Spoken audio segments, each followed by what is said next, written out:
మాజీ మంత్రి హరీష్ రావు కీలక వ్యాఖ్యలు చేశారు. సీతారామ ప్రాజెక్టు మొదలుపెట్టింది కేసీఆర్ అని, అయితే రిబ్బన్ కట్ చేసే అవకాశం కాంగ్రెస్ కు వచ్చిందని అన్నారు. అయితే బీఆర్ఎస్ క్రెడిట్ ను కాంగ్రెస్ కొట్టేయాలని చూస్తోందని అన్నారు. కాంగ్రెస్ ప్రభుత్వ తీరును చూసి జనం నవ్వుకుంటున్నారని విమర్శించారు. 7 నెలల్లోనే మీరు ప్రాజెక్టు కట్టేశారా అని హరీష్ రావు ప్రశ్నించారు.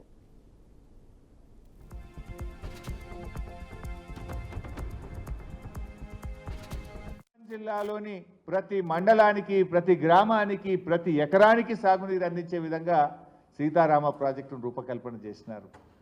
అంత గొప్పగా ఆలోచించింది. దీన్ని మేం చేసినామంటారు. ఏం చేసింది మీరు? ఇవాళ ఈ ప్రాజెక్టులో చూస్తే ప్రాజెక్టు మెయిన్ కెనాల్లో 8 ప్యాకేజీలు ఉన్నాయి. 8 ప్యాకేజీల్లో మా ప్రభుత్వం ఉన్నప్పుడే 5 ప్యాకేజీలు కంప్లీట్గా పూర్తయినాయి. మిగతా 3 ప్యాకేజీల్లో 80% పనిచేసి పెట్టినాం. మెయిన్ కెనాల్లో ఉండే 8 ప్యాకేజెస్లో 5 ప్యాకేజీలు అయితే ఇంటోటో పూర్తి చేశాం. మిగతా 3 ప్యాకేజీల్లో కూడా 80% పని పూర్తయింది. అంటే ఓవరాల్గా ప్రాజెక్ట్ చూస్తే 90% వర్క్ డన్.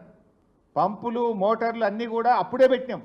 వాళ్ళు ఇప్పుడు అలా మొదటి పంప్ హౌస్ కానీ, రెండవ పంప్ హౌస్ కానీ, మూడవ పంప్ హౌస్ కానీ వాళ్ళు ఏదైతే ఆన్లు చేస్తున్నారో, ఇలా కట్కలు ఒత్తుతున్నారో, పంప్ హౌస్ల నిర్మాణం కానీ, మోటార్లు బిగించడం కానీ, సబ్స్టేషన్ల నిర్మాణం కానీ, ఈ 3 పంప్ హౌజులు కూడా బీఆర్ఎస్ ప్రభుత్వ హయాంలో జరిగినవే.